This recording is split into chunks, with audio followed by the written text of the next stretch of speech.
All right, everyone, here we are with ticker symbol ZOM, Zomedica Corp. And before we jump into this chart, I want to say welcome to all the first-time viewers and investors. Welcome to the channel, Invest for Tomorrow. To all the subscribers, welcome back. And as we dive into all this chart has to show us, I do want every single investor and viewer to be aware that towards the end of this video, I have a lot of information to share with you guys. An update on the S&P 500 index, how it ran up today, why did it run up today, and also an update on the 10-year treasury to see what's going on and what to expect going into next week, and if this run up could hold and sustain itself. Very important to keep that in mind. So stay tuned for that. We have the tweet of the day towards the end of the video, and for every single investor and viewer that is interested in knowing what ticker symbols I am watching right now as the market is going down, right, into discount territory, this is the best time to be watching stocks, doing your research, and there's no fear of missing out because the lower it goes, the better the prices get. If you want to know what ticker symbols I'm watching weekly, you can join me over at the Patreon. The link is down below in the description. So here we are.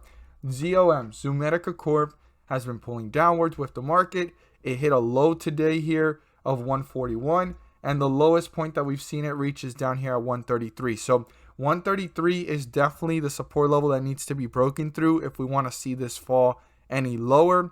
But we certainly saw this pull itself back up pretty fast. So our support here, right, from yesterday, 172, super important to keep in mind. I would use that as a midway point if you want to, per se. You can use that point as a midway point from where the stock currently sits and between the next support level. So let's go ahead and see our resistance level, and we're going to see our new support level. So the lowest point before the run started was down here at 143. That is our true support. Like I said, if you want to use yesterday's support level as a midway point, you can, to see how this stock is reacting at 172. But 143 is the support level to watch carefully. If that gets broken through, then between this point and 133, we could see this hit newer lows. Now, the 50-day moving average here is 185. If that gets broken through, we could be on our way down to newer lows, new support levels, and getting deeper into bearish territory. Watch how it reacts between that point and 172. And if 172 gets broken through, the next point I would use is down here, not too far from it, at 168, to dissect the chart even further and have a nice exact midway point in that area between 168 and 172 to see if the bulls are trying to reappear or are the bears tearing this one down fairly fast. Now we're currently slightly above the 50-day moving average of 185. As long as we're above it, we're in bullish territory, but the bulls need to break through resistance to continue this momentum, and that is right here at this point, and that's 191. That needs to be broken through. I want to emphasize that it needs to be broken through by the bulls, turn into a support so they can reach newer highs and new resistance levels. As always, if you found this video helpful and informative, please do so and subscribe. Don't forget to click on the bell to turn on all notifications and not miss a single video that I post. Share this with your friends and community, and don't forget to hit the like button to let me know you watched this video. Stay tuned to the end because we have a lot to cover, and I definitely want you guys to be up to date on all this information about the S&P 500 index and the 10-year treasuries. Stay tuned. We're going to cover about the S&P 500 index. We're going to look at an article talking about what made this run go up, how the S&P 500 index and the other indexes are doing, and the 10-year treasury bond. So stay tuned for all this information. So we have a lot to cover here, and we have the S&P 500 index here in front of us. And what I want us to be aware of is the fact that, yeah, today there was a run. We need to see if this run can hold itself up and how quickly is it going to actually eradicate itself. Because when I look at the chart, I look at it this way. What do I see and what is it showing me and what is it that the chart is sending a message to me about? So the first thing is I've been looking at the peaks, and every time we hit these peaks, right, we go ahead and dip harder. Now, a lot of investors say that 10% to maybe almost 15% is a correction. 15 to 20 is starting to get closer to a crash, and 20 and beyond, we certainly have hit the crash territory. Now, one thing I do want us to be aware of is we almost hit 4,000. We hit 3,950. So I would go ahead and just round this up to 4,000, and 10% of 4,000 is 400. We are only around 250 right now. Even though we've been going down and up, down and up, down and up, we're still at 250. So I still see room here if we are in the midst of a correction, right? We need to see. Now, the reason why this ran up, which we see here in our articles, is the fact that dip buyers fuel stock rebounds. So that's the first thing. There are people buying the dip, right? Retail investors, institutional investors, and so forth. Now, the second thing I saw was the fact that there was a rise because of the solid jobs report. I've said this in my other video that I posted. I'm really glad to see this because this is showing not just economic growth or anything like that, or possibilities of an economic growth, but our population, right? Our country as a whole. Jobs reports are looking pretty solid or a little bit better than expected. It's not all about the market. It's not all about us making gains. It's also about our country and our people. So that's cool. Then we also have massive fiscal stimulus and vaccination drives. Those are the two other things driving the market right now, which could be the fiscal stimulus could be a temporary run. Vaccination drives could be temporary as well, just for a few weeks or months. So that's something we need to think about as well. And then we have here our 10-year treasury. So when we go to the 5-day, you could see it here. It's at 1.55. Watch, it's going to spike up. And this is what the article was saying as well. Watch. It only took a few minutes. There you go. There's the jump. So what it was also saying here was, yeah, the dip buyers fuel the stock rebound and treasury stays steady. So when we look at the treasury, right, on the 1 day, it was pretty steady. It was kind of going downwards and hanging out sideways until the last couple hours of the day, which we're going to look at right now. Just pay close attention. There you go. There's the spike. 1.5770 right now. And then we put the 1 month, it's going to spike up higher. So when we look at this, we've been going higher and higher, and this is not going to show its effects yet, probably for the next few days or weeks, or we might see it as early as Monday starting to affect the market if it stays around these levels or actually goes higher. And then the S&P 500 index is going to do what? It's going to actually start to go in the downward direction again. And yes, these jumps here are holding up the market from going in a straight arrow down. But the fact of the matter is that we continue to go in that same direction. And that's what we want to watch for. That's what we need to look for. And that's what we need to be careful about here and not get too excited. Now, if we see some consolidation for a few days or a week, then it's probably something showing strength and saying, hey, this might have been the bottom. And every single dip buyer that fueled up the stock rebound was onto something.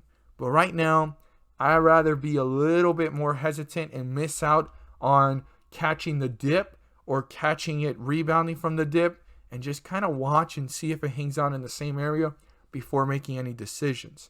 Now, I do want every single investor and viewer to be aware that if you're a first-time investor or a beginning investor, these type of corrections and crash, they tend to happen in the market. I mean, we went through several of them throughout the year last year, back in September, October. We even went through one in June. Now, the thing about these corrections, quote unquote, that are healthy is because of the fact that when these corrections happen, it allows for bull markets to begin or actually start to stir up to go to newer levels. Now, every single investor before the 2020 market crash had to have diamond hands. That's where that saying comes from, or strong willpower to not sell and quickly, get out, unless, you've been investing since way back here, since 08, and you thought you were going to eradicate all your gains, and you took a small hit there, because from 08 to there, that, everyone's investment mostly would have probably multiplied, anywhere from 3 to 5x on the low end, and on the high end, 5 to 10x or more.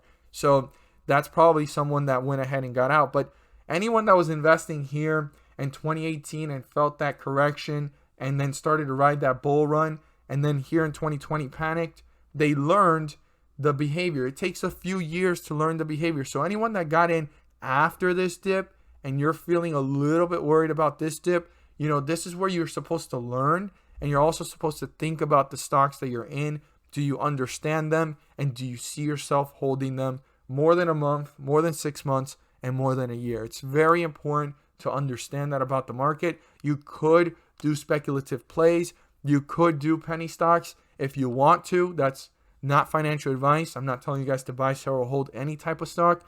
That's an opinion if you want to go ahead and do that. But you need to have a portfolio as well that gives you a foundational ground to understand what your goal is as an investor long term. So these pullbacks, the one we're going through right now, if you feel like it's a big thing, don't worry about it compared to the long run. I mean, look how many times we've been through small corrections or even a crash, right? Like the one we saw in 2020. So any new investor or beginning investor, this is where you're supposed to learn and not run, okay? Because if you ran back in 08, you would have missed this run. If you would have ran back in 2015 in that dip, you would have missed this run. If you ran in 2018, you would have missed the run from 2019 all the way up to 2020. And if you would have ran from 2020, you would have missed the dip from here to 2021. And I will be saying a story in 2022, 2023, 2024. If you ran from the dip in 2021,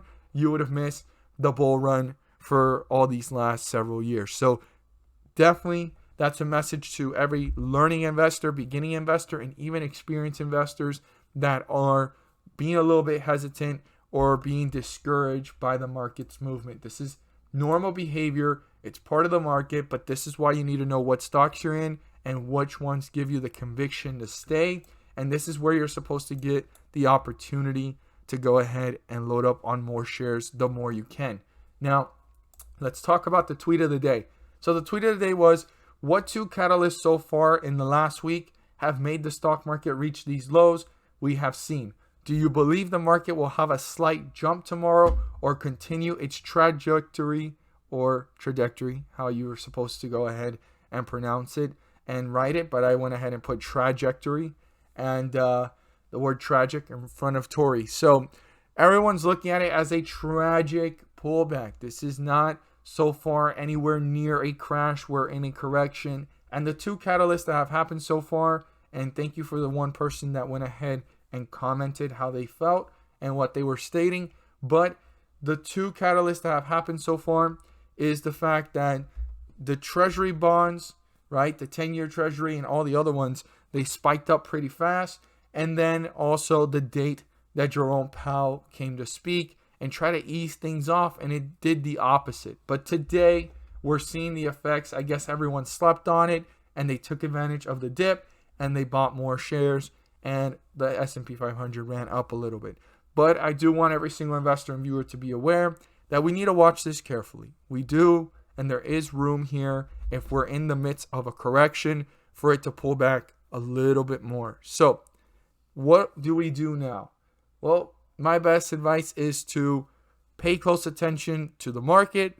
Start looking for stocks that you want to learn about or you once wanted and invested in, but it was so overpriced and now it's looking like an opportunity. A stock that was probably at $50 and it's at $20. A stock that was at $30 and it's at $20 or $15, and you have a conviction that it could grow. Look into those stocks. Do your research. This is the time to do research and have all the time in the world to not fear of missing out. And that's one of the best things about pullbacks. Now, hopefully we're not in a crash and we're in a correction, but prepare yourselves. Be prepared and aware. As always, guys, thank you guys so much for watching, and let's make some money.